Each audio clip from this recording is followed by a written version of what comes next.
ರಾಯಚೂರಿನ ನೇತಾಜಿ ನಗರ ಪೊಲೀಸ್ ಠಾಣೆ ವ್ಯಾಪ್ತಿಯಲ್ಲಿ ನಡೆದ ದ್ವಿಚಕ್ರ ವಾಹನ ಕಳ್ಳತನ ಪ್ರಕರಣವನ್ನು ಪೊಲೀಸರು ಯಶಸ್ವಿಯಾಗಿ ಭೇದಿಸಿದ್ದಾರೆ. ಅಂಬೇಡ್ಕರ್ ವೃತ್ತದ ಬಳಿ ನಿಲ್ಲಿಸಿದ್ದ ನಾರಾಯಣ ರಾಥೋಡ್ ಅವರಿಗೆ ಸೇರಿದ Bajaj Pulsar NS bike May 21ರಿಂದ 25ರ ಅವಧಿಯಲ್ಲಿ ಕಳುವಾಗಿತ್ತು. ಈ ಸಂಬಂಧ ನೇತಾಜಿ ನಗರ ಪೊಲೀಸ್ ಠಾಣೆಯಲ್ಲಿ ಪ್ರಕರಣ ದಾಖಲಾಗಿತ್ತು. ಜಿಲ್ಲಾ ಪೊಲೀಸ್ ಅಧೀಕ್ಷಕ ಅರುಣಗಿರಿ IPS ಅವರ ನಿರ್ದೇಶನದಂತೆ ವಿಶೇಷ ತನಿಖಾ ತಂಡ ರಚಿಸಿ ಕಾರ್ಯಾಚರಣೆ ನಡೆಸಲಾಯಿತು. ಸಿಪಿಐ ಉಮೇಶ್ ಕಂಬ್ಳೆ ನೇತೃತ್ವದ ತಂಡವು ಆಂಜನೇಯ ಅಲಿಯಾಸ್ ಆಂಜಿ, ಕಾರ್ತಿಕ್ ಅಲಿಯಾಸ್ ಆಲೋಡ್ ಕಾರ್ತಿಕ್ ಹಾಗೂ ಆಕಾಶ್ ಅಲಿಯಾಸ್ ಕಮಲಾಪುರ ಆಕಾಶ್ ಎಂಬ 3 ಆರೋಪಿಗಳನ್ನು ಬಂಧಿಸಿದೆ. ಬಂಧಿತರಿಂದ ಒಟ್ಟು 11,29,000 ಮೌಲ್ಯದ 15 ಮೋಟಾರ್ ಸೈಕಲ್ಗಳನ್ನು ಜಪ್ತಿ ಮಾಡಲಾಗಿದೆ. ಯಶಸ್ವಿ ಕಾರ್ಯಾಚರಣೆ ನಡೆಸಿದ ಪೊಲೀಸ್ ತಂಡವನ್ನು ಜಿಲ್ಲಾ ಪೊಲೀಸ್ ಅಧೀಕ್ಷಕರು ಅಭಿನಂದಿಸಿ ಪ್ರಶಂಸಿಸಿದ್ದಾರೆ.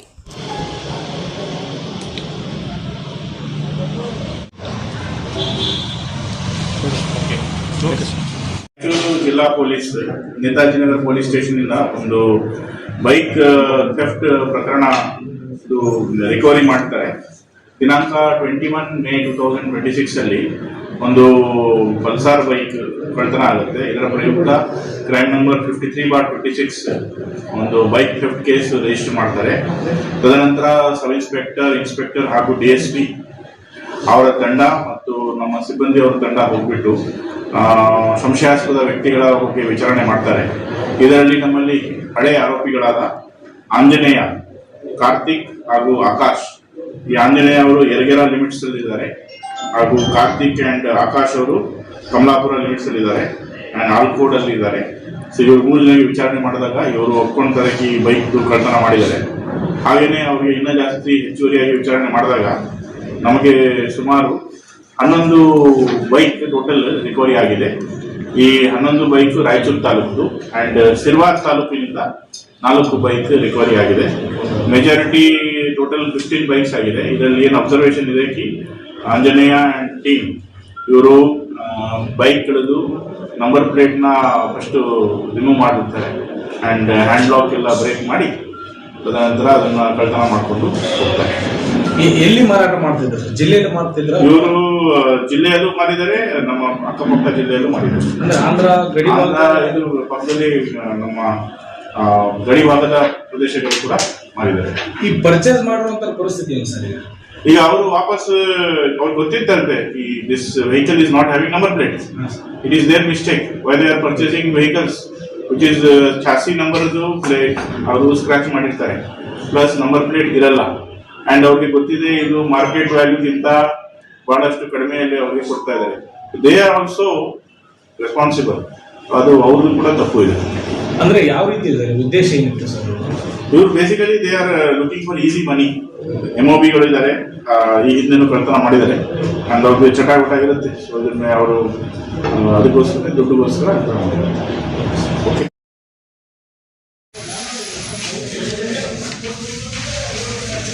ಶಾಲೆಗಳ ಸಂರಕ್ಷಣೆ, ಕನ್ನಡ ನಾಮಫಲಕಗಳ ಕಡ್ಡಾಯ ಹಾಗೂ ಗಡಿನಾಡು ಕನ್ನಡಿಗರಿಗೆ ಉದ್ಯೋಗ ಅವಕಾಶ ಕಲ್ಪಿಸುವುದು ಸೇರಿದಂತೆ ವಿವಿಧ ಬೇಡಿಕೆಗಳ ಈಡೇರಿಕೆಗೆ ಆಗ್ರಹಿಸಿ ನಗರದಲ್ಲಿ ದಿನಾಂಕ 18ರಂದು ಗಡಿನಾಡು ಕನ್ನಡ ಜಾಗೃತಿ ಜಾಥಾ ಹಮ್ಮಿಕೊಳ್ಳಲಾಗಿದೆ ಎಂದು ಕನ್ನಡ ಸೇನೆ ಕರ್ನಾಟಕ ಸಂಘಟನೆಯ ಜಿಲ್ಲಾಧ್ಯಕ್ಷ ಎಂ ಬಸವರಾಜ ಮರಕಮದಿನ್ನಿ ಅವರು ಹೇಳಿದರು. ಅವರಿಂದು ನಗರದ ಸುದ್ದಿಗಾರರೊಂದಿಗೆ ಮಾತನಾಡಿ, ನಗರದ RTO ವೃತ್ತದಿಂದ ಬೃಹತ್ ಬೈಕ್ ಜಾಥಾ ಆರಂಭವಾಗಿ ನಗರದ ಪ್ರಮುಖ ರಸ್ತೆಗಳ ಮೂಲಕ ಜಿಲ್ಲಾಧಿಕಾರಿಗಳ ಕಚೇರಿಗೆ ತಲುಪಲಿದೆ.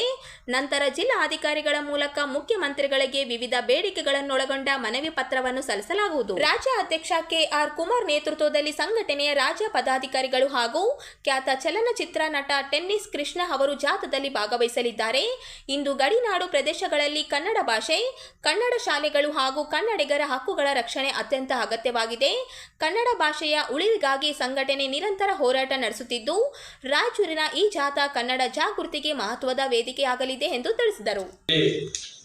ರಾಜ್ಯ ಪದಾಧಿಕಾರಿಗಳು ಕೂಡ ಆಗಮಿಸುತ್ತಿದ್ದು, ಅವತ್ತಿನ ದಿನ ನಾವು ನಮ್ಮ ಸಂಘಟನೆ ವತಿಯಿಂದ ರಾಯಚೂರು ಜಿಲ್ಲೆಯ ಎಲ್ಲ ತಾಲೂಕು 8 ತಾಲೂಕು ಅಧ್ಯಕ್ಷರು, ಪದಾಧಿಕಾರಿಗಳು ಸೇರಿಕೊಂಡು ಅವತ್ತಿನ ದಿನ ಗಡಿನಾಡು ಕನ್ನಡ ಜಾಗೃತಿ ಜಾಥಾ ಅಂತೇಳಿ ಒಂದು ಕಾರ್ಯಕ್ರಮ ಬೈಕ್ ಜಾಥಾವನ್ನು ಹಮ್ಮಿಕೊಂಡಿದ್ದೇವೆ.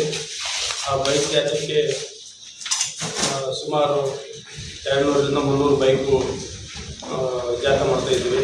ಅಲ್ಲಿಂದ RTO ಸರ್ಕಲ್ನಿಂದ ಬೆಳಿಗ್ಗೆ 10:30ಕ್ಕೆ ಚಾಲನೆ ಕೊಡೋದ್ರ ಮುಖಾಂತರ ಮುಖ್ಯ ರಸ್ತೆ ಮುಖ್ಯವಾಗಿ ಅಂಬೇಡ್ಕರ್, ಡಾಕ್ಟರ್ B.R. ಅಂಬೇಡ್ಕರ್ ವೃತ್ತ ಆಗಿರ್ಬೋದು, ಆಮೇಲೆ ಬಾಬು ಜಾಫರ್ ವಿಜಯರಾವ್ ವೃತ್ತ, ಬಸವೇಶ್ವರ ವೃತ್ತ ಮತ್ತು ಮಹರ್ಷಿ ವಾಲ್ಮೀಕಿ ವೃತ್ತ ಮಾಲಾರ್ಪಣೆ ಮಾಡೋದ್ರ ಮುಖಾಂತರ ಮಾನ್ಯ ಜಿಲ್ಲಾಧಿಕಾರಿಗಳ ಕಚೇರಿವರೆಗೆ ಜಾಥಾವನ್ನು ಹಮ್ಮಿಕೊಂಡು ಹೋಗ್ತಾ ಇದ್ದೀವಿ. ಅಲ್ಲಿ ಮಾನ್ಯ ಜಿಲ್ಲಾಧಿಕಾರಿಗಳ ಮುಖಾಂತರ ಮಾನ್ಯ ಮುಖ್ಯಮಂತ್ರಿಗಳಿಗೆ ನಾವೊಂದು ಕನ್ನಡ ಜಾಗೃತಿ ಜಾಥಾದ ಸಂಬಂಧ ರಾಜ್ಯಾದ್ಯಂತ ಸರ್ಕಾರಿ ಶಾಲೆಗಳನ್ನು ಉಳಿಸಿ ಬೆಳೆಸಿ ಹಾಗೂ ಕನ್ನಡ ನಾಮಫಲಕ ಕಡ್ಡಾಯ ಹಾಗೂ ಕನ್ನಡಿಗರಿಗೆ ಉದ್ಯೋಗಕ್ಕಾಗಿ ಬೃಹತ್ ಕನ್ನಡ ಜಾಗೃತಿ ಜಾಥಾವನ್ನು ಹಮ್ಮಿಕೊಂಡಿದ್ದೇವೆ. ಆವತ್ತಿನ ದಿನ ಒಂದು ಬೇಡಿಕೆಯ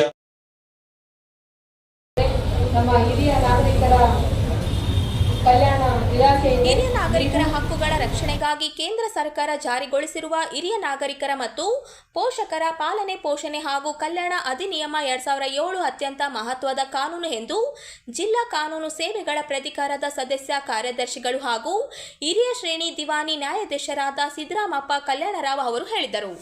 ಜಿಲ್ಲಾ ಕಾನೂನು ಸೇವೆಗಳ ಪ್ರಾಧಿಕಾರ, ಮಹಿಳಾ ಮತ್ತು ಮಕ್ಕಳ ಅಭಿವೃದ್ಧಿ ಇಲಾಖೆ, ಜಿಲ್ಲಾ ವಿಕಲಚೇತನರ ಹಾಗೂ ಹಿರಿಯ ನಾಗರಿಕರ ಸಬಲೀಕರಣ ಇಲಾಖೆ, ಸುರಕ್ಷಾ ಸಂಸ್ಥೆ, ಹಿರಿಯ ನಾಗರಿಕರ ಸಹವಾಣಿ ಕೇಂದ್ರ ಹಾಗೂ ರೋಟರಿ ಕ್ಲಬ್ ಕೃಷ್ಣ ತುಂಗೆ ರಾಯಚೂರು ಇವರ ಸಂಯುಕ್ತಾಶ್ರಯದಲ್ಲಿ ವಿಶ್ವ ಹಿರಿಯ ನಾಗರಿಕರ ಶೋಷಣೆ ಜಾಗೃತಿ ದಿನಾಚರಣೆ 2026 ಕಾರ್ಯಕ್ರಮವನ್ನು ನಗರದ ಜಿಲ್ಲಾ ನೌಕರರ ಮನೋರಂಜನಾ ಕೇಂದ್ರದಲ್ಲಿ ಆಯೋಜಿಸಲಾಗಿತ್ತು.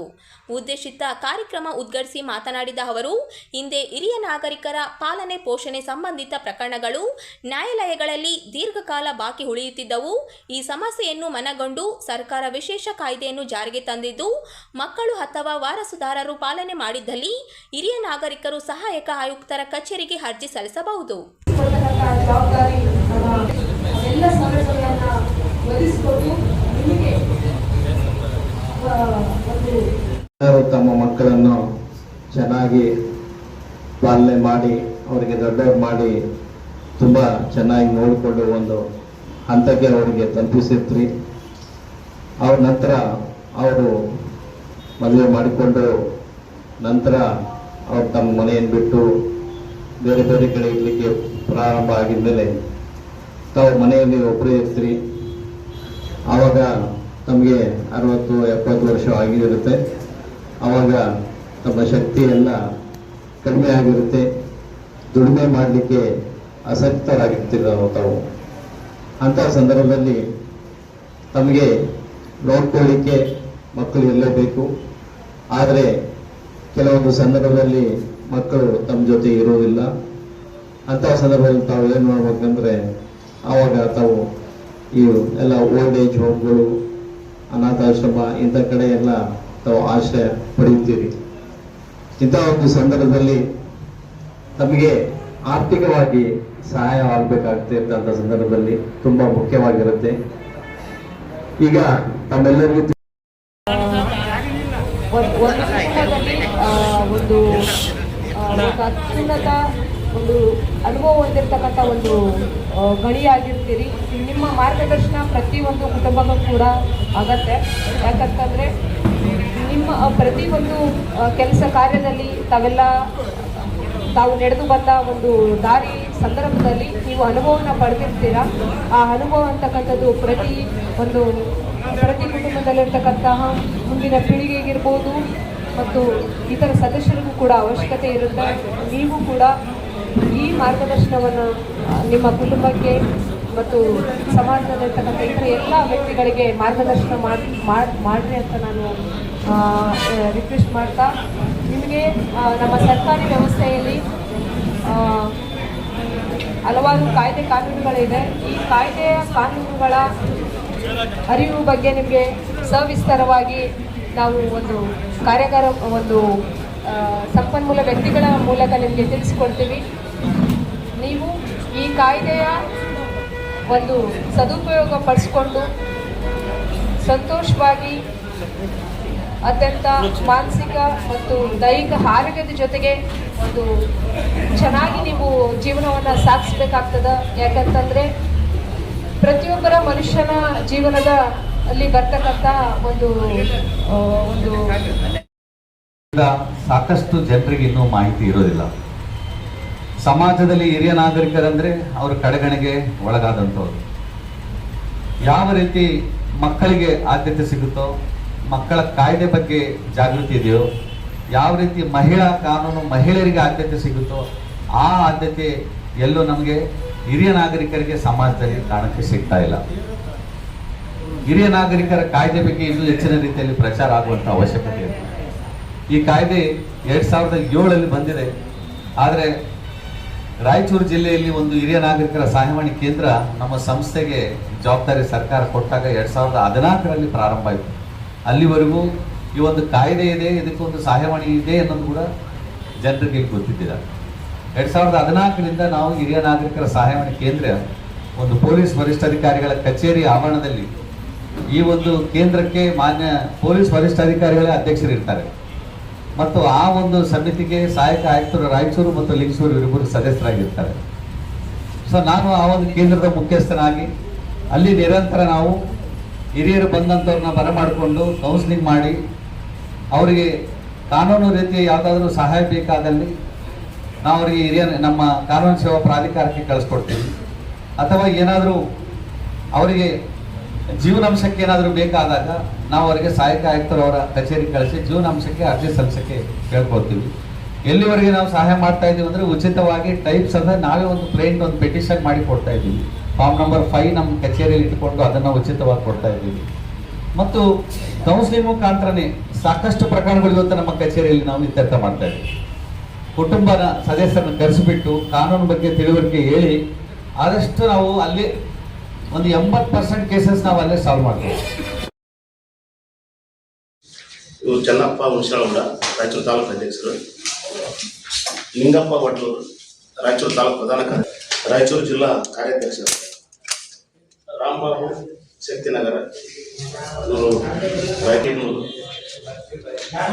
ಸಿಂಧನೂರು ತಾಲೂಕು ಅಧ್ಯಕ್ಷರು ಉಪಾಧ್ಯಕ್ಷರು ಚಾಪಡೆ ಬರ್ತಾರೆ, ಜಮಶೇರಿ ಕಾಡವರು, ಶ್ರೀನಿವಾಸ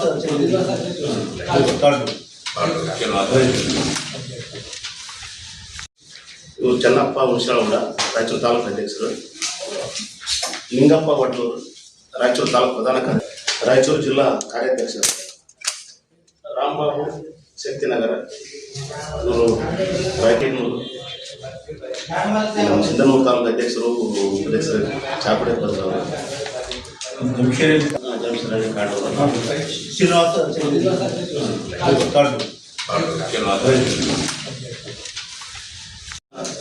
ಎಲ್ಲರೂ ಒಂದೇ ನಾಣ್ಯದ ಎರಡು ಮುಖಗಳಂತೇಳಿ ಇವತ್ತು ಏನು ಮಾಡಕತ್ತಾರ ಅಂದ್ರೆ ರೈತರ ಏನು ಕೃಷಿಗೆ ಬಳಸುತ್ತಿರುವ ರಾಸಾಯನಿಕ ಗೊಬ್ಬರವನ್ನು ಕಿಸಾನ್ ತಂತ್ರಾಂಶದ FID ಮೂಲಕ ಗೊಬ್ಬರ ಖರೀದಿಸಬೇಕೆಂಬ ನಿಯಮವನ್ನು ಹಾಕಿ ಇವತ್ತು ರೈತರನ್ನು ಬಹಳ ಸಂಕಷ್ಟಕ್ಕೆ ದೂಡಿದ ಪರಿಣಾಮ ನಮ್ಮ ಜಿಲ್ಲೆಯಲ್ಲಿ ಗೊಬ್ಬರದ ಕೊರತೆ ಇದೆ. ಯಾಕಂದ್ರೆ ಕಳೆದ ವರ್ಷ ಒಂದೇ ಬೆಳೆ ಆಯ್ತು, ನಮ್ಮ ತುಂಗಭದ್ರಾ ನದಿಗೆ ನೀರಿಲ್ಲ, ಗೊಬ್ಬರ ಕಾಸು ಹೆಚ್ಚಿಗೆ ಇವ್ರು ಇಳಿದ ಪರಿಣಾಮ ಇವತ್ತು ಅದೇ ಮಾಡಕತ್ತಾರ. 1 ಚೀಲ ಯೂರಿಯನ್ನ 266 ಬೆಳೆಂತ ಯೂರಿಯನ್ನ 500 ರೂಪಾಯಿ 550 ರೂಪಾಯಿ ಮಾರಾಟ ಮಾಡಿದ್ದಾರೆ. ಮತ್ತು ಅದೇ ರೀತಿಯಾಗಿ DAP ಗೊಬ್ಬರ 1350 ರೂಪಾಯಿ MRP ಬೆಲೆ ಇದೆ, ಅದನ್ನು ಕೂಡ 2000 ಮೇಲ್ಪಟ್ಟು ಮಾರಾಟ ಮಾಡಿದ್ದಾರೆ. ಮತ್ತೆ ಅದ್ರ ಜೊತೆಗೆ DAP ತಗಂದ್ರ ನ್ಯಾನೋ ಯೂರಿಯಾ ತಗೋಬೇಕು, ಯೂರಿಯಾ ತಗಂದ್ರ ನ್ಯಾನೋ DAP ತಗೋಬೇಕು, ಇಲ್ಲ ಇನ್ನಿತರ ಫರ್ಟಿಲೈಸರ್ ತಗೋಬೇಕು ಅಂತೇಳಿ ಅವ್ರು ಲಿಂಕ್ ಮಾಡಕತ್ತಾರ. ಇವತ್ತು ರೈತರು ಬೆಳೆದಂಥ ಉತ್ಪನ್ನಗಳಿಗೆ ಬೆಲೆ ಇಲ್ಲ ಸರಿಯಾಗಿ, ಹಿಂಗಾಗಿ ಗೊಬ್ಬರ ಖರ್ಚು ಮಾಡೋಕ್ಕಾಗಲ್ಲ. ಅದೇ ರೀತಿಯಾಗಿ ಇನ್ನೊಂದು ಮುಖ್ಯವಾದ ವಿಷಯ ಏನಂದ್ರೆ ಇವತ್ತು ಸರ್ಕಾರದ ಸ್ವಾಧೀನದಲ್ಲಿರುವ ವಿದ್ಯುತ್ ವಿತರಣಾ ಕೇಂದ್ರಗಳನ್ನು ಟಾಟಾ ಪವರ್ ಕಂಪನಿಗೆ ಹಸ್ತಾಂತರ ಮಾಡಿಕೊಂಡಿದ್ದಾರಲ್ಲ, ಇದು ಬಹಳ ಅಪಾಯಕಾರಿ ಅನ್ನೋದಂತ ವ್ಯವಸ್ಥೆ. ಇದರಿಂದ ಏನಾಗುತ್ತೆ ಅಂತಂದ್ರೆ ನಾವು ಮಾನ್ಯ ಮುಖ್ಯಮಂತ್ರಿಗಳಿಗೆ ತಿಳಿಪಡಿಸೋದೇನಂದ್ರೆ ಇವತ್ತು ಕೃಷಿ ಪಂಪ್ಸೆಟ್ಗಳಿಗೆ ಅತ್ಯಧಿಕವರೆಗೂ ಉಚಿತ ವಿದ್ಯುತ್ ಇದೆ.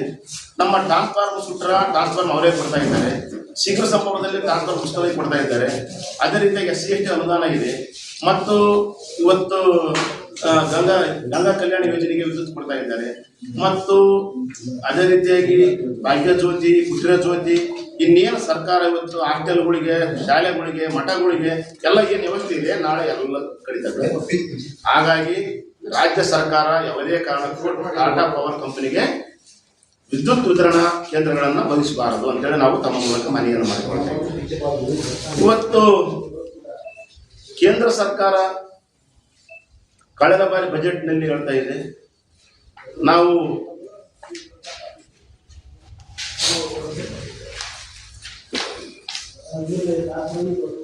ಸರ್ಕಾರದ ಅಧೀನದಲ್ಲಿರ್ತಕ್ಕಂಥವು ಬಾಹ್ಯಾಕಾಶ, ಅಂತರಾಕಾಶ, ಬಂದರು, ವಿಮಾನ ನಿಲ್ದಾಣ, ಹಡಗು ನಿಲ್ದಾಣ, ರೈಲು, ಬ್ಯಾಂಕುಗಳು, ರಕ್ಷಣಾ ವ್ಯವಸ್ಥೆ ಸೇರಿದಂತೆ ಸರ್ಕಾರಕ್ಕೆ ಉತ್ಪಾದನೆ ಕೊಡುವಂತ ಎಲ್ಲವನ್ನ ಖಾಸಗೀಕರಣಕ್ಕೆ ಕೊಡುವ ತೀರ್ಮಾನವನ್ನು ಭಾರತ ಸರ್ಕಾರ ಮಾಡಿದೆ ಅಂತೇಳಿ ಕೇಂದ್ರದ ಹಣಕಾಸು ಮಂತ್ರಿ ಅವರು ನಿರ್ಮಲಾ ಸೀತಾರಾಮನ್ ಅವರು ಹೇಳಿಕೆಯನ್ನು ಕೊಡ್ತಾ ಇದ್ದಾರೆ.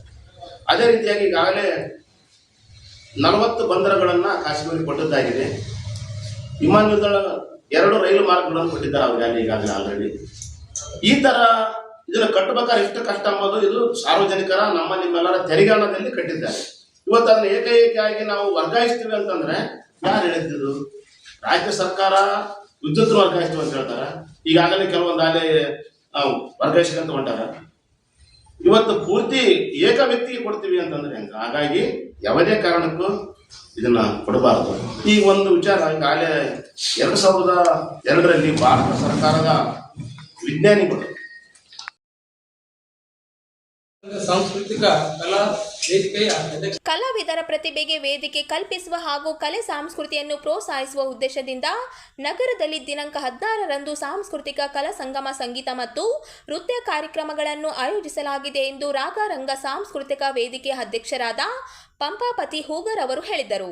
ಅವರಿಂದು ನಗರದ ಸುದ್ದಿಗಾರರೊಂದಿಗೆ ಮಾತನಾಡಿ, ರಾಗರಂಗ ಸಾಂಸ್ಕೃತಿಕ ಕಲಾ ವೇದಿಕೆ ಹಾಗೂ ಬೆಂಗಳೂರಿನ ಕನ್ನಡ ಮತ್ತು ಸಂಸ್ಕೃತಿ ಇಲಾಖೆಯ ಸಂಯುಕ್ತ ಆಶ್ರಯದಲ್ಲಿ ಜೂನ್ 16 ಸಂಜೆ 6 ಗಂಟೆಗೆ ಅಂಬೇಡ್ಕರ್ ವೃತ್ತದ ಬಳಿಯ ಜಿಲ್ಲಾ ಸರ್ಕಾರಿ ನೌಕರರ ಮನೋರಂಜನಾ ಕೇಂದ್ರದಲ್ಲಿ ಈ ಕಲಾ ಸಂಜೆ ಆಯೋಜಿಸಲಾಗಿದೆ. 6 ಗಂಟೆಗೆ ರಾಯಚೂರಿನ ಸರ್ಕಾರಿ ನೌಕರರ ಮನೋರಂಜನಾ ಕೇಂದ್ರ ರಾಯಚೂರು ಇಲ್ಲಿ ಒಂದು ಸಾಂಸ್ಕೃತಿಕ ಕಾರ್ಯಕ್ರಮವನ್ನು ಆಯೋಜಿಸಲಾಗಿದೆ.